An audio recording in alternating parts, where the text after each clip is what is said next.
Hi friends, welcome to our channel. ఈరోజు వీడియోలో ruffle hands ఎలా స్టిచ్ చేసుకోవాలో చూపించబోతున్నాను. ఈ రఫుల్ హ్యాండ్స్కి మనకి వేసుకున్నప్పుడు లోపల మన బాడీ కనిపించకుండా లోపల హ్యాండ్ వేసి పైన రఫుల్స్ వచ్చేలాగా ఎలా కుట్టుకోవాలో ఈజీ ప్రాసెస్లో ఎలా మనం వీటిని స్టిచ్ చేసుకోవాలో ఈ వీడియోలో నేను మీకు చూపించబోతున్నాను.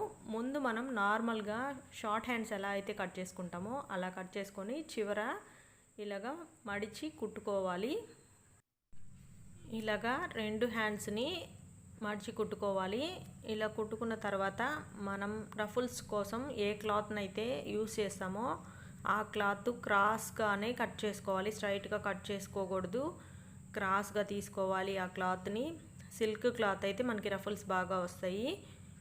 ఇలాగ తీసుకున్న తర్వాత ఈ రెండు పీసుల్లో ఒకటి పెద్దది, ఒకటి దానికన్నా కొంచెం చిన్నది, ఒక హాఫ్ ఇంచ్ తక్కువ ఉండేలాగా చూసుకోవాలన్నమాట. ఒకదానికన్నా ఒకటి ఒక హాఫ్ ఇంచ్ వెడల్పు తక్కువ ఉండేలాగా వీటిని మనం తీసుకోవాలి. ఇవి రెండు ఈక్వల్గా ఉన్నాయి, నేను అందుకని కొంచెం కట్ చేస్తూ ఉన్నాను ఒక క్లాత్ని.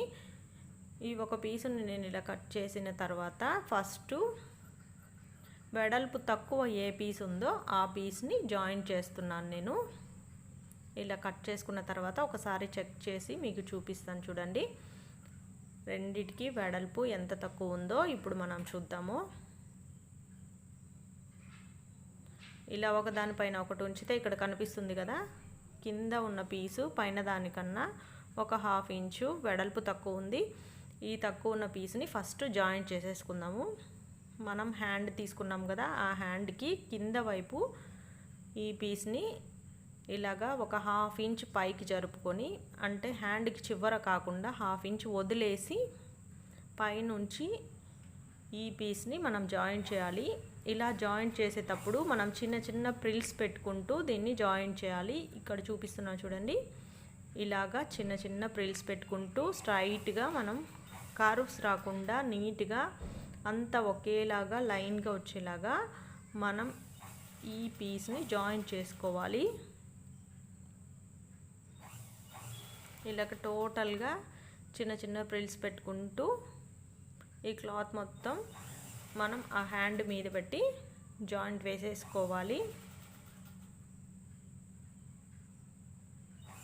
తక్కువ రఫుల్స్ రావాలంటే కొంచెం దూరంగా పెట్టుకుంటే సరిపోతుంది. బాగా హెవీగా కావాలనుకునే వాళ్ళు దగ్గరగా ప్రిల్స్ పెట్టుకున్నట్లయితే మనకి బాగా రఫుల్స్ హెవీగా వస్తాయి, బాగా బఫ్ లాగా తెలుస్తుంది అనమాట.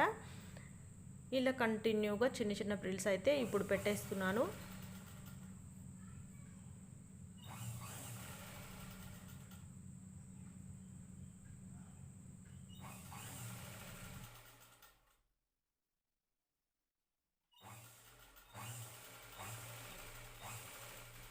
ఇప్పుడు ఫ్రిల్స్ పెట్టడం అయితే అయిపోయింది. ఇక ఇక్కడ నాకు కొంచెం క్లాత్ మిగిలింది, దీన్ని కట్ చేసేస్తున్నాను. ఈ ఎక్స్ట్రా ఉన్న క్లాత్ని ఇప్పుడు ఇలా కట్ చేసుకోవాలి. చూడండి ఇలా వచ్చింది. ఇప్పుడు మనం కుట్టుకున్న రఫుల్స్ని ఇలా పై వైపుకు తిప్పి పై వైపున ఒక కుట్టు వేసుకోవాలి. ఇలా మలుచుకొని పై వైపున ఒక కుట్టు వేసుకోవాలి. ఇలాగా కుట్టు వేసుకునేటప్పుడు మనం పెట్టిన ఈ ఫ్రిల్స్ మడత పడకుండా లైన్గా పర్ఫెక్ట్గా వచ్చేలాగా చూసుకొని మనం ఈ కుట్టుని వేసుకోవాలి.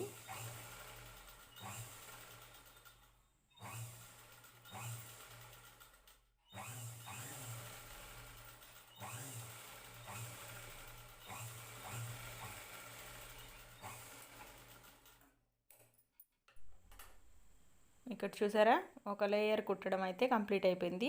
ఇప్పుడు సెకండ్ది ఇలాగా పైన హ్యాండ్కి పైన వైపు కార్నర్ ఉంటుంది కదా, ఆ కార్నర్ దగ్గర నుంచి స్టార్ట్ చేసి హ్యాండ్కి పై వైపు ఏంటంటే షేపు మనకి కర్వ్ షేప్గా ఉంటుంది కదా, ఆ షేప్ మీదే ఇది స్ట్రైట్గా మాత్రం పెట్టకూడదు. ఆ షేప్ ఎలా ఉందో అలాగే దాని మీదే చిన్న చిన్న ప్రిల్స్ పెట్టుకుంటూ రావాలి చివరి వరకు. స్ట్రైట్గా పెట్టామంటే మళ్ళీ ముడత వచ్చేస్తుంది. కింద ఉన్న లేయర్ మాత్రం స్ట్రైట్గా పెట్టుకోవాలి, పైన ఉన్నది మనం హ్యాండ్ ఏ షేప్లో ఉందో అదే షేప్లో చిన్న చిన్న ప్రిల్స్ పెట్టుకుంటూ నీట్గా మనం దీన్ని కుట్టుకోవాలి.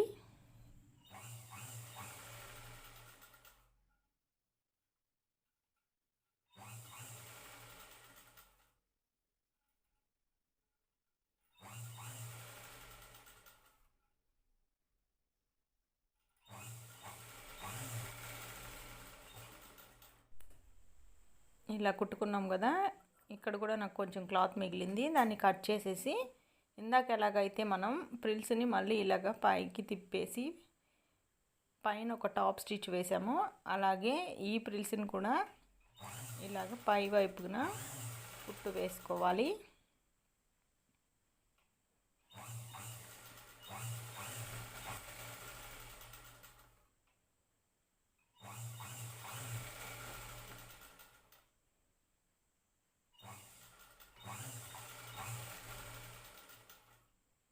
ఇలా కుట్టు వేసుకుంటే మనకి బాగా అణుగుతాయి అన్నమాట. అంటే పర్ఫెక్ట్గా నించుంటాయి. మనం హ్యాండ్ వేసుకున్నప్పుడు ఈ హ్యాండ్ని జాయిన్ చేయడానికి కూడా మనకి కంఫర్ట్గా ఉంటుంది.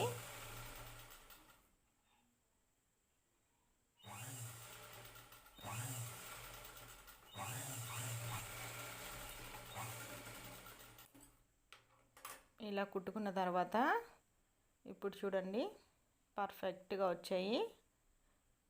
పైకి మనకి రఫుల్స్ ఉన్నాయి, లోపల హ్యాండ్ ఉంది.